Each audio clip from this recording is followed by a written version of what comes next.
Resourceful Designer, episode 123, using Google AdWords to attract design clients.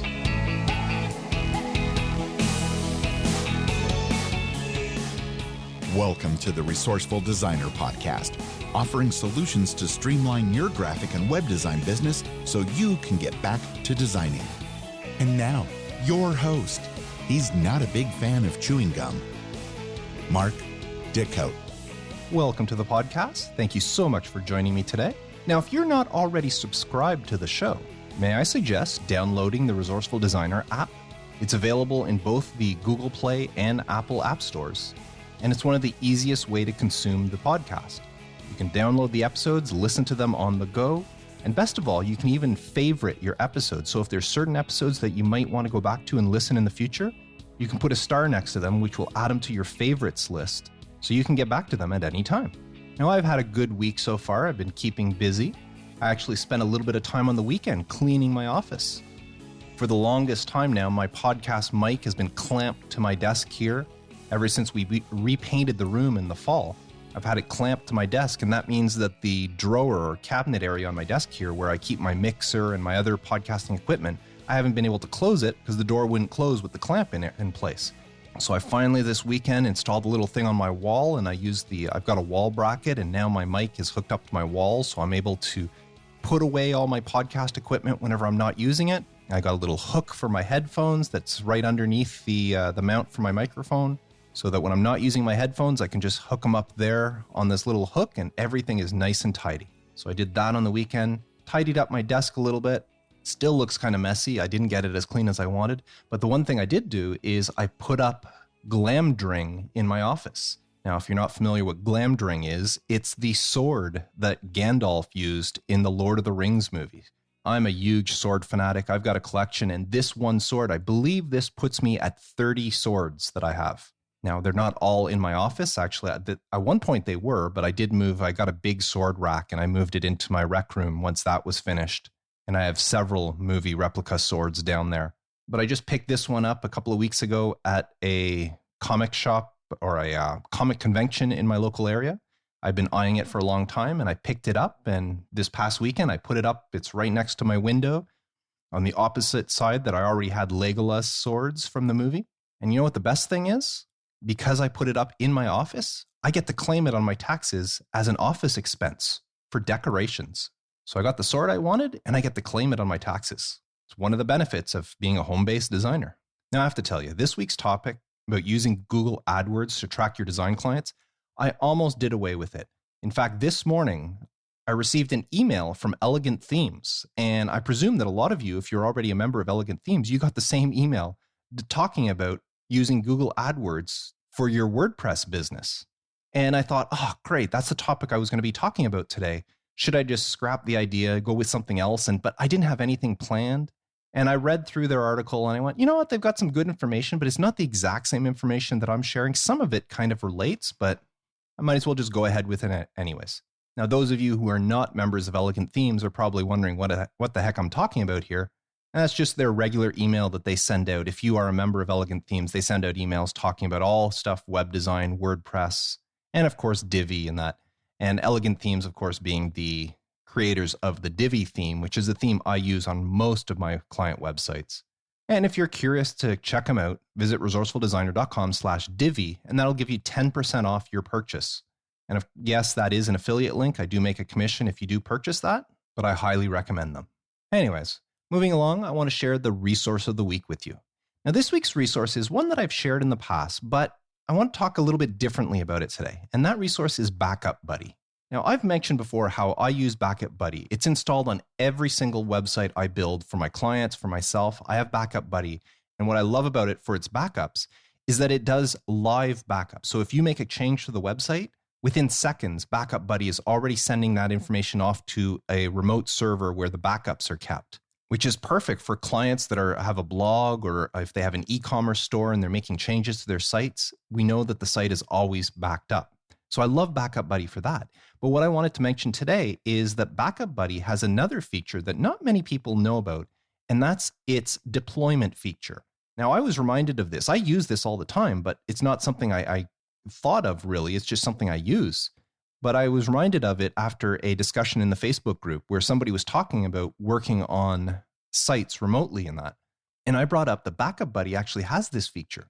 And what it allows you to do is create two different sites, the live website and your staging site, or some people call it a test site or a development site. And when you have both sites set up, you can use Backup Buddy to push and pull your WordPress database, the media files, the plugins, your theme, everything back and forth between the two sites. And what this allows you to do is develop on one site, and then once you're satisfied with everything you did, you simply push the changes over to the live site. So you're never working on the live site. You never have a chance of breaking the live site or of something going wrong because you're always testing something on your development site. And then whenever it's ready, you just push it and there the changes are made. Now, Backup Buddy's had this feature for a while, but the newest upgrade to Backup Buddy introduced a few improvements to the whole development feature, including the ability to turn off or to hide your development site from the search engines. So you can set the visibility to being not visible so that search engines will not index that site. They'll only index the live site, which is very useful. And for anybody curious, I run this. I have a domain that I use on the same server that my clients' sites are. And it's a domain I install. Every client site is on a subdirectory of that domain. So domain.com/client name. And that's where my development site is. And then it gets pushed to the live site. But you can do the same thing if you're working locally. I know there's some designers that like working on their computer. They don't want to be working on a site that's on a web server somewhere. And I started that years ago, but I found it was a little bit hard because sometimes my my service provider, my web host would make changes behind the scenes. And if I wasn't aware of them, then my server or my local server wasn't in sync with theirs, meaning it wasn't set up exactly the same way. So something that worked on mine might not work on theirs and so forth. So I just found it a pain. So I started doing it on a live web server, or not a live, but on a staging site on the web server. And that's worked for me for years. But if you are somebody that likes to work locally, you can use Backup Buddy for that because it will push and pull from your local server to the live website on the web server. So if you want to have a look and read more about this or just try out Backup Buddy, visit resourcefuldesigner.com/backup buddy and give it a shot. And now, using Google AdWords to attract design clients. If you get a group of designers together, it doesn't matter if they're in person or if they're in some sort of design group, maybe on Facebook, on LinkedIn, on Reddit, or any other platform. I don't know. Are there still design forums out there? Well, if they are, it doesn't matter. Anytime you get a group of designers together, you're sure to come across at least one person, usually many, that'll ask, how can you get more clients? How do you attract more clients? It's one of, if not the biggest problem faced by designers. I mean, without clients, your business fails. And it doesn't matter how good you are as a designer. You can be the best designer in the world. If nobody is paying for your services, your business will not survive. Now, there are many, many ways that you can attract new clients. I mean, last week's podcast episode, I shared 12 inexpensive ways to promote your design business. And by promoting your design business, hopefully you're attracting new clients. A couple of years ago, I wrote a blog post where I mentioned 10 proven ways to attract design clients. And those were all ways that I've actually used myself to get clients. Now, if you're interested in either of these, if you haven't heard last week's podcast episode, you can get to it at resourcefuldesigner.com/episode 122. And if you're curious about this blog post, visit resourcefuldesigner.com/10 proven ways. But today I want to talk to you about a great way to attract clients that for some strange reason, not many designers are taking advantage of. And that's Google AdWords. What's the number one way designers gain new clients? Well, it's through word of mouth referrals. Ask most designers, and that's how they get the bulk of their clients. And referrals are great. I've built my business on design referrals. But what if you don't have a large catalog of clients all out there advocating for your business? Or maybe you're just starting off and you're not there yet and word of mouth hasn't grown. Or maybe it's just a time of the year where for some reason nobody's talking about your business, so you're not getting those phone calls or those emails with prospective clients coming in that have been referred to you. Now think about this situation from a client's perspective. Let's say, for example, that you needed a plumber to fix a problem at home. Your first choice would be to call a plumber that you know, or at least a plumber you know of. Barring that, your second choice would be to ask family, you'd ask friends, maybe some associates, some coworkers, anybody who they recommend. That's the whole referral part. And then if that doesn't work, you would probably turn to the search engines, fire up Google, and look for a plumber in your area. Well, design clients do the exact same thing. They contact the designer they know, or at least the designer they know of. That's where the whole brand awareness thing comes in. Secondly, they may ask family, friends, colleagues, associates, whoever, and that's where referrals come in. And when that fails, clients will turn to the internet and search for a designer online. And chances are, when they do, they're going to look for somebody local. Very rarely will somebody go for a search online and just say, I'm searching for a graphic designer or a plumber or an electrician or a lawyer. Most of the time, they will say, looking for a graphic designer or looking for a web designer in their local area. And it's that last part that is a huge, huge benefit for you, especially if you're using Google AdWords to get in front of them. Now, if you're already familiar with how AdWords works, you're probably nodding your head right now and agreeing with me.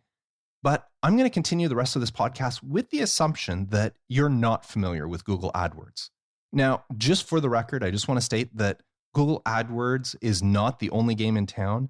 Yahoo, Bing, and whatever other search engines may still exist out there all have their own little ad strategy platforms. But let's be serious here. The majority of people are using Google, so that's what I'm going to concentrate on. So how do you use Google AdWords for attracting new design clients? Well, if I break it down into its three simplest steps, it would be 1, you figure out what keywords people are searching for. 2, you create an ad that Google puts in front of the people searching for those keywords. And 3, you only pay Google for the people that engage with your ads. And that's the best part about Google AdWords, is you only pay when it's working. Now, of course, quote unquote, when it's working is a relative term. In this case, it means that people are clicking on your ad. Whether or not they become a client after clicking on your ad, that's not Google's concern. All they're concerned with is putting your ad in front of the people that are searching for the specific term that you wanted. But let's dive a little bit deeper here. Now, I'm not going to go into the whole technical nitty-gritty of setting up a successful AdWords campaign. There are plenty of other resources for that, where you can learn the ins and outs of fine-tuning your ads and fine-tuning your campaign in order to get the most bang for your buck. I learned how to use Google AdWords by taking Udemy courses. There was a few of them I took. I purchased them when they were on sale and I took them. And the fun part about that is when you take a Udemy course, at the end, you get a certificate. So I can actually say, I'm certified in Google AdWords. Not certified by Google. I mean, there is, I think, an actual course you can take from Google, but just the fact that I got a certificate means I'm certified. At least that's the way I'm looking at it. Anyways, if you're interested in any of those courses, visit resourcefuldesigner.com/Udemy. And that is an affiliate link. I do make a small bit of money if you do use that link to purchase these or any other courses on Udemy. But I highly suggest you at least try them out. If you're going to do AdWords, take some sort of course to learn the basics and the nitty-gritty of fine-tuning a campaign. But I do want to go into just a little bit more detail on those 3 steps that I just finished mentioning. The first step you need to do when you want to get into Google AdWords is create a AdWords account on Google. And the account's free. It doesn't cost you a cent. So you set it up and then you tell them how to charge you for the ad. So you have to put in your credit card information because Google has to make their money after all. And that's it. You've set up your account. Now, once that's set up, it's time for you to create your first ad campaign. And you do that by choosing what type of ad you want to run. Now, there are several options. And again, I'm not going to go through all the nitty-gritty of everything. But in my opinion, if you're looking for design clients, then the option of search ads is the best one because you want to get the people that are actually searching for clients. Then once you set that up, you have to set up the campaign type. And I suggest you choose website traffic because the other options of leads and I'm drawing a blank on the other one there, but basically it's website traffic that you're trying to do. You're trying to get people to your website. Now, do not include Google Search Partners or the ad display network. They're great if you're trying to build brand awareness or you're trying to sell a product and you're trying to put it in front of people, but you're trying to get people for a service and you want to find people that are actually searching for you. So these other things will put your ads on other platforms like maybe on YouTube and other places, but nobody's going to go to YouTube if they're trying to find a web designer, or are very few in my opinion. You got much more bang for your buck if you just worry about the Google search rankings. So once you've figured that part out, now you have to worry about the delivery aspect of your whole campaign. And this is where you get to pick the geographic location where your ads will appear. And this is the thing that makes Google AdWords so amazing. So let's say, for example, you live in Cleveland, Ohio. You can set up your campaign so that only people in Cleveland, Ohio will see it. Now, you may be asking, well, why would you want to limit your search visibility to one specific geographic region?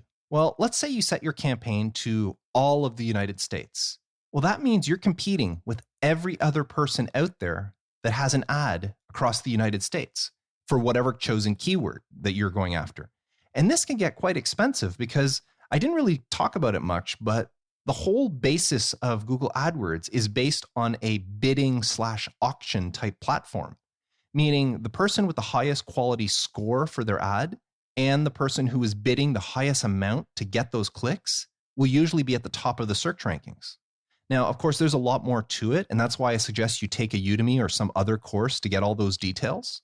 But basically, targeting all of the US is just too difficult and would require a large campaign budget. And for somebody just starting off, it's not worth trying. Now, even limiting yourself to maybe an individual state, like in my example here, just going after Ohio, that could still potentially be a lot of competition to go after. But by narrowing down your geographic area, you're also narrowing down who your competition is. Now, if you're lucky enough that you don't live in a big area like Cleveland or Vancouver or Melbourne, Australia, or like some big metropolitan area, if you live in a smaller area, then you have a much better chance of competing and getting your ads in front of people for less money. Now, remember all of this about geographic area because I'm going to bring this back at the end of the podcast when I'm done. I've got a little hack I want to share with you that'll help you grow your target market. But once you figure out your geographic area, then you need to set a budget for your campaign. And there are, again, several options for choosing how to invest your money in your campaign. And what I suggest is that you use a standard delivery method because this will give you the best analytical data on your ads. And as for the bidding method, I suggest clicks over views. With clicks, you only pay when somebody actually clicks on your ad. Whereas with views, you get charged every time your ad is displayed to somebody, regardless on whether or not they interact with it. Now, again, you may be wondering, why would anybody choose views? Well, the reason is price. It costs a lot more for clicks than it does for views. You may be paying, depending on the competition, you may be paying $1 or $2, possibly more, depending on the keywords you're going after. But you can be paying, say, $1 or $2 every time somebody clicks on one of your pay-per-click ads. Whereas with a view, you might only be paying 5 or 10 cents every time that ad is shown. But the thing is every time the ad is shown doesn't necessarily mean the person's going to interact or become a client or anything like that. At least with a click, you know that there's some interest there and they're willing to click through to your website. And then it's up to you to do whatever you can in order to entice them to become a client. So my opinion is it's much better to spend $1 to get somebody to click on your ad than to spend 5 or 10 cents to put an ad in front of somebody that they might not see. And then finally, the last part is to set a start and an end date for your campaign. And you can do this whatever you want. You want to run a campaign for a week, for a month, for a year, although I wouldn't suggest it. I would say start smaller if you can, but you need to set a start and end date for your campaign. Now, the fun part. This is where you get to choose the keywords that you want to target with your ads. Keywords are the search terms, what people are searching for that you think they're searching for in order to find you and your services. So start off with the common sense things like web design, website design, web designer, logo design, brochure design, business card design, whatever. And you're going to pick a whole bunch of keywords. Now, there are different tools that you can use that allow you to research what keywords are more popular than others or how often certain keywords are searched for. Google's free keyword tools is a popular one. I have a paid software that I use that's called Longtail Pro, and I do all my keyword research with that. And it allows me to narrow down my geographic area and tell me how popular certain keywords are, how often per month that they're actually searched for, and it'll give me other suggestions. So if I put in web design, it'll give me suggested stuff like best web design company or best web designer and like different keywords. And it'll say how many times these are being searched for. So you can have a whole list of different keywords you're going after. Now, once you do settle on the keywords you want, and of course, there's a lot more to it than just picking a few keywords. Again, one of those courses will walk you through it a lot more than what I can do on the podcast here. The next thing you got to do is create your ads. Now, when I say ads, I'm not really talking about a visual banner ad, although there is that option. But for what we're doing here, that's not required. What I'm talking about is those listings. When you do a Google search, you know the first page of Google has whatever, 10, 12 different items there. The first 1, 2, 3 items, those are usually ads. And you'll know they look like all the other search listings, but they have a little ad, a little box next to them that says ad. And those are the Google AdWords. So your goal is to have your ad listed in the search results in those spaces. Now, if you're lucky and you do good SEO, you could actually be twice on that first page. You can have your ad show up at the top and it would be showing up in the listings below the ads. But what ads are great is if you're not on the first page of Google, it gives you that opportunity to be there. So we're just going to go with a standard text ad. And then it's just a matter of choosing the right title and the right wording to attract clients to your site. Now, you're very limited on the space and the amount of words you can use. And there are different places online that'll give you some tips on how to form the best things and what works best as far as Google's concerned. But it's just a matter of putting in what site you want them to click to, the title, and a short description. And then finally, just launch your campaign and wait for the clients to come to you. So that's pretty well it for setting up a Google AdWords campaign.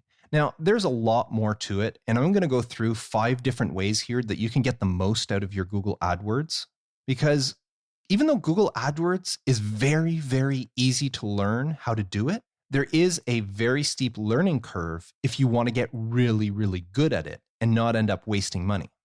So I did put 5 little steps here together. The first one is build landing pages. AdWords campaigns work best when they are directed to a dedicated landing page and not just your homepage. Now, I mentioned earlier how each ad has a certain ad rank. Well, Google uses that rank in order to determine the price that you will pay for your ads to appear versus what your competition, and that's where it's the whole bidding auction thing. They've taken it into account your ad rank and how much you're willing to spend, and then they compare it to your competition. They may have a higher ad rank, but they might not be willing to spend as much, or they may have a lower ad rank than you, but they might be willing to spend more than you. And all of that stuff plays into a factor of whether or not, first of all, your ad will appear on the page and in what rank. So it does get a little bit complicated there, and there's a lot to learn. But one of the things that does play into the whole ranking factor on how well your ad does is the page that you're actually linking to. And if you have a dedicated landing page, Google sees that very favorably for your ad. So if your ad is for logo design, make sure you're linking it to a page on your website dedicated to logo design. If you also have a keyword for web design, have a separate landing page for web design. So your website could potentially have a whole bunch of different landing pages specifically for each keyword that you're targeting. And if you do this right, you get a better rank, and better ranked ads tend to appear higher in the ranking score.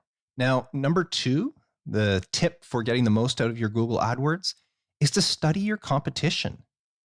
If you can figure out what keywords your competitors are targeting and what ads they're displaying, you can try to outdo them. Just look at what they did and improve on it.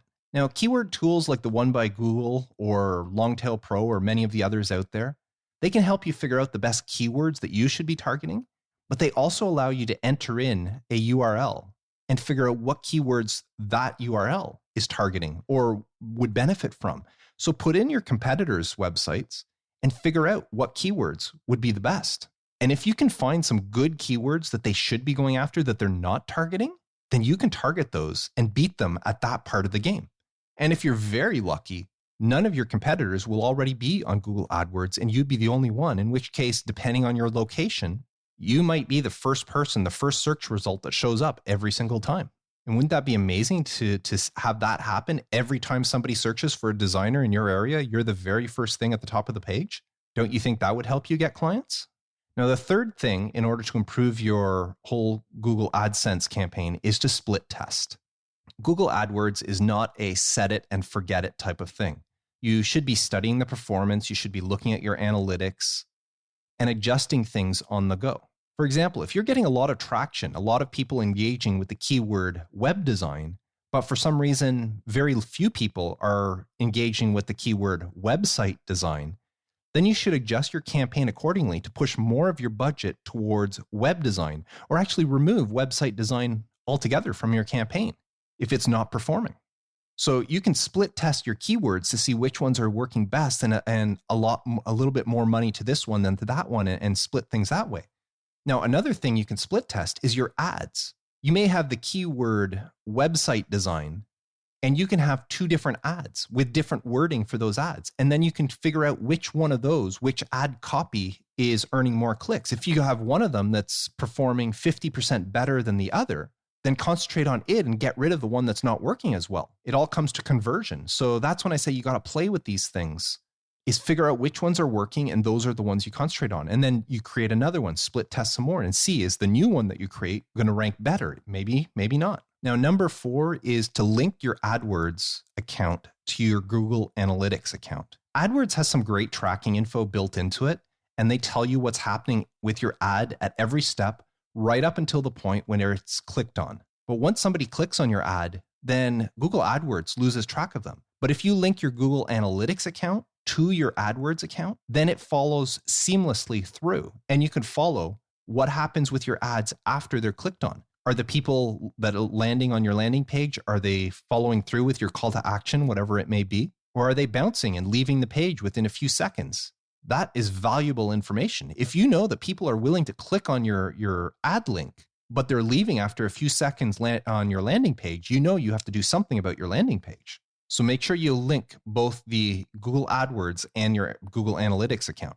And please tell me you already have Google Analytics hooked up to your website. If you don't, get it hooked up today. Again, it's free. And the 5th thing I wanted to talk about here was just start small and grow as you get more familiar with it, as you get better and you understand it more and you become more comfortable. Set a low budget at first. I mean, there's nothing wrong with starting off and saying, I want to do a week-long campaign and I only want to spend $50. Maybe you only want to spend $25 just to see how it goes. Get your feet comfortable before you invest a little bit more in it. Maybe you want to start, instead of starting a month-long campaign, you just start a week campaign, or you can do a campaign for like 2 days. Just see what happens. Do it, put it out there for a day or 2 and see what happens.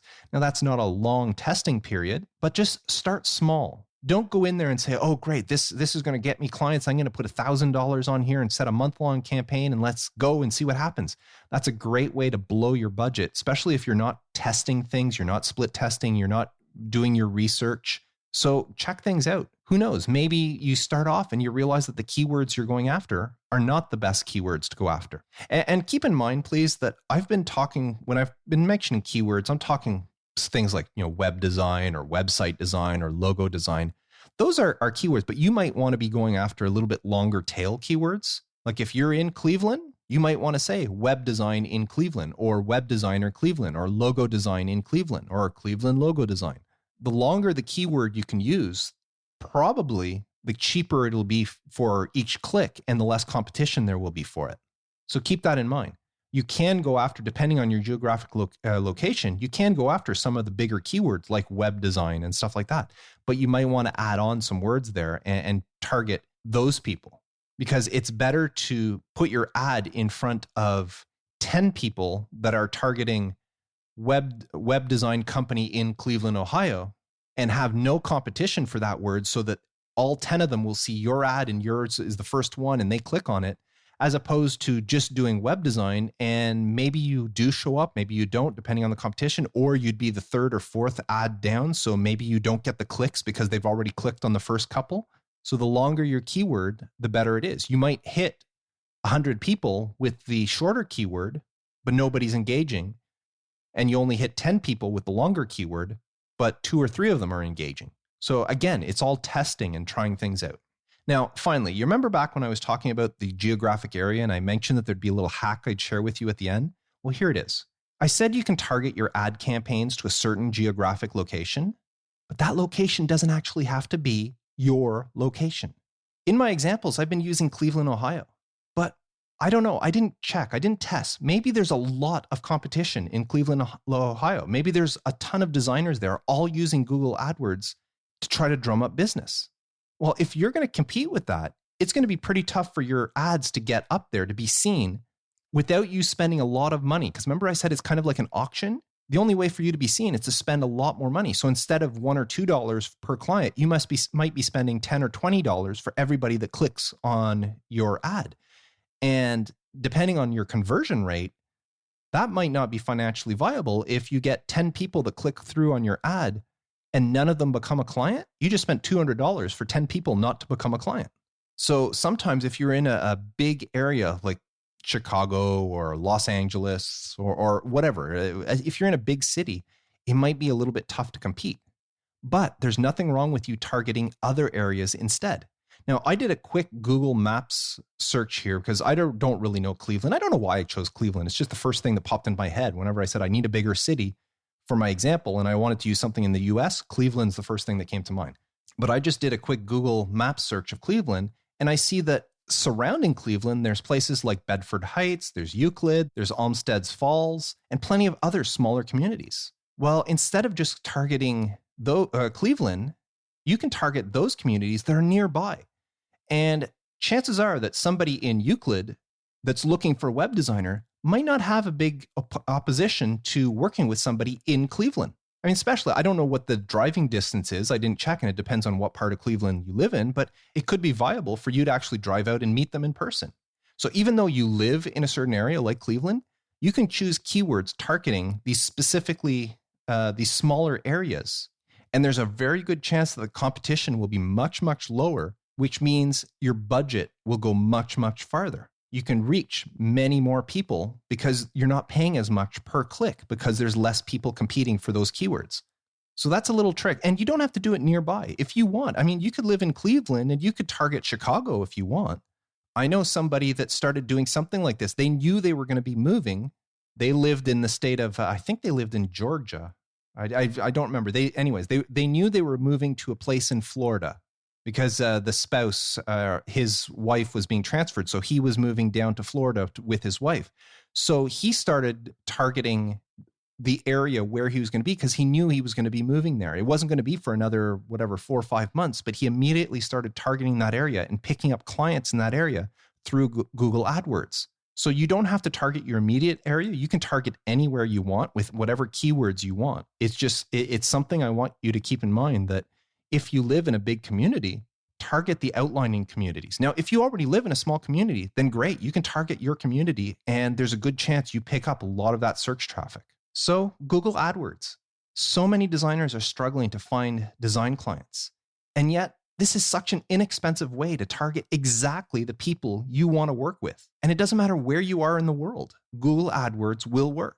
So if you're not already taking advantage of search engine advertising, whether it's Google AdWords or, as I mentioned earlier, you can do it on Yahoo, on Bing. If you're not already using this, I really suggest you look into it soon. And of course, I didn't give you all the details here. It's pretty hard to do it on a podcast. But if you do want to learn more in depth on how to set up and run a proper AdWords campaign, I suggest you check out one of the easy courses on Udemy at resourcefuldesigner.com/Udemy, or check out any of the other platforms, whether it's lynda.com, Skillshare. I'm sure all the other places have AdWords campaigns. Now, I know when I was learning, I went on YouTube to learn some stuff, and there are some people sharing stuff on YouTube that I learned that wasn't the most beneficial information. It's a kind way to say it. A lot of people have ideas on what you should or shouldn't do. And when you actually know what you're doing, you realize that information is actually false or very bad information they're giving you. So that's why I recommend, if you're going to do this right, you might as well purchase one of the courses with somebody that actually knows what they're talking about. So that's what I wanted to discuss today. And I would love to know what your experience has been with online advertising. Have you done Google AdWords or something similar to attract design clients? Let me know by leaving a comment for this episode at resourcefuldesigner.com/episode 123. And now this week's question of the week. This week's question comes in from Sean. It says, "Hi, Mark. I only started listening to your podcast recently. I really enjoy listening. You give us some really good advice, and it sounds like you really enjoy your job and lifestyle. Keep up the good work. I'm from South Africa, and I'm currently working for the government as a graphic designer. Work is very repetitive and boring. I'm stagnating at the moment and would like to make a move. I am thinking of freelancing on the side. I'm currently busy learning app development.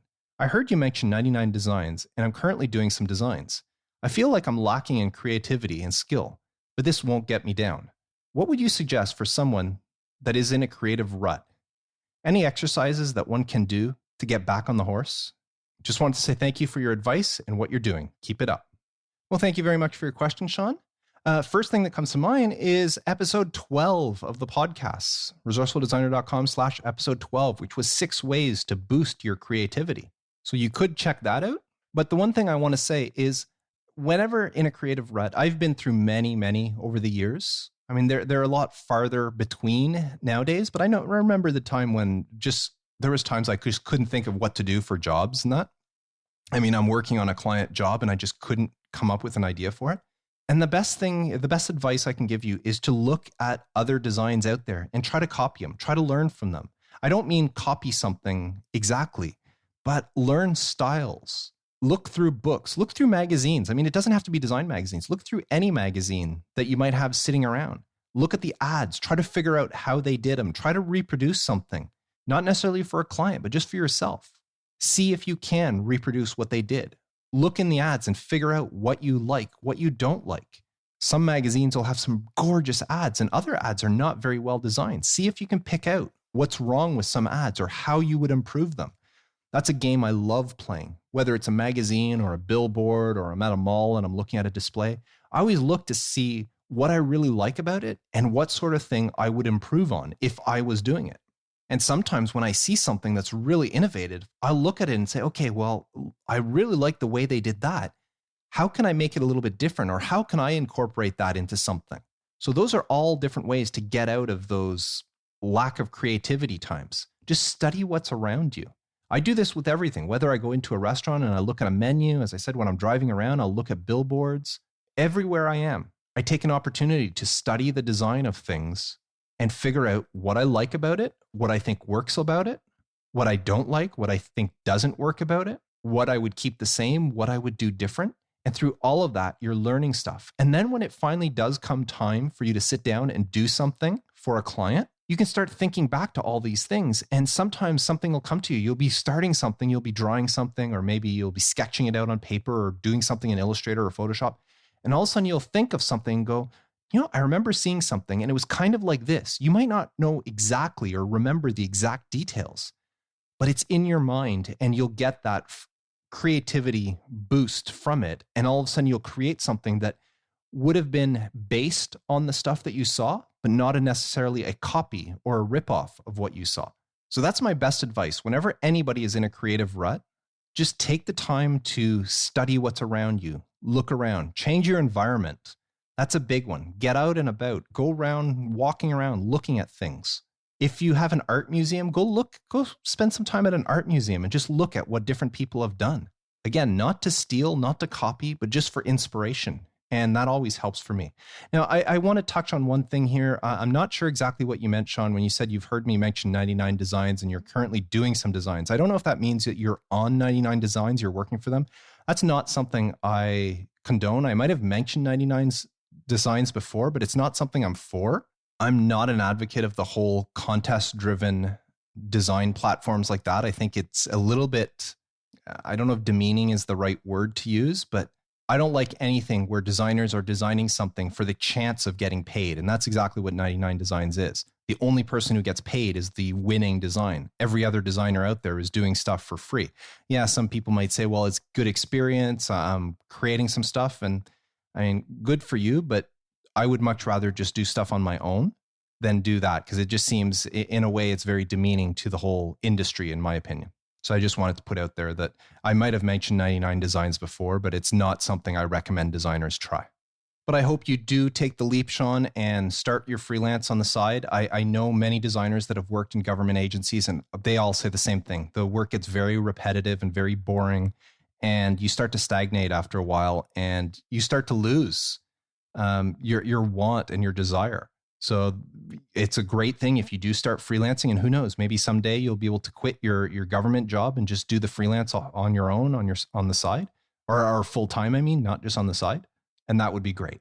So best of luck to you, Sean. Thank you very much for the question. Now, if you would like your question answered on a future episode of the podcast, please visit resourcefuldesigner.com/feedback and submit your question. Now, I want to share a iTunes review here that I got this is from B. Lee Rooks from South Africa. And I don't know when B. Lee Rooks question came in from Sean from South Africa. So I don't know if Sean, if this is you or not, but if not, one of your fellow country persons sent me a review, says, Mark, I absolutely love your podcasts. You give really helpful tips and tricks that really help me grow as a designer. Whenever I feel a little bit demotivated, I just plug in my headphones and listen to you. Before I can even blink, I'm in a great mindset and ready to get creative. Thank you so much for this. Well, thank you very much for that lovely review. I absolutely love getting these things. They really brighten my day whenever I receive notice that a new review has been left for me. And it doesn't matter where in the world, this one here came in from South Africa. It doesn't matter where they are. I just love getting these things. And if you would like to leave a review, resourcefuldesigner.com/iTunes will redirect you to the iTunes store in your part of the world where you can leave a review. Now, before I head out, I just want to remind you once again of this week's resource of the week, which was Backup Buddy. Great source for backing up your WordPress website, but also very useful for running a development site and pushing and pulling between your development site and a live site so that you're never actually working on a live site, so very little chance of breaking anything. And this is great because it allows you to update plugins and stuff on your development site, make sure everything's working before you push it all to the live site so that, again, you're not breaking a live site. So if you want to check it out, visit resourcefuldesigner.com/backupbuddy and have a look, see if it's for you.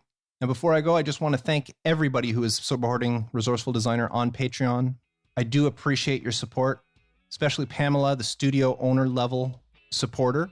We're getting ready to have our next meeting. Looking forward to see what sort of progress Pamela has made since our last coaching call that we had at the beginning of the month. So I'm very excited for that. Now, if you would like to support the show, you can do so for as little as $1 a month by visiting resourcefuldesigner.com/Patreon as Patreon and becoming a supporter of Resourceful Designer. So that's it for this week. I want to thank you once again for tuning in. I always appreciate you tuning in every week, whether you're a longtime listener or maybe this is your first time. I do appreciate you checking out the podcast. I hope you'll be back again. Or you can go back and check out a lot of back episodes that you've missed. So I'll be back with you again next week. Until then, I am Mark Decote, wishing you all the best with your graphic design business, and as always, reminding you to stay creative.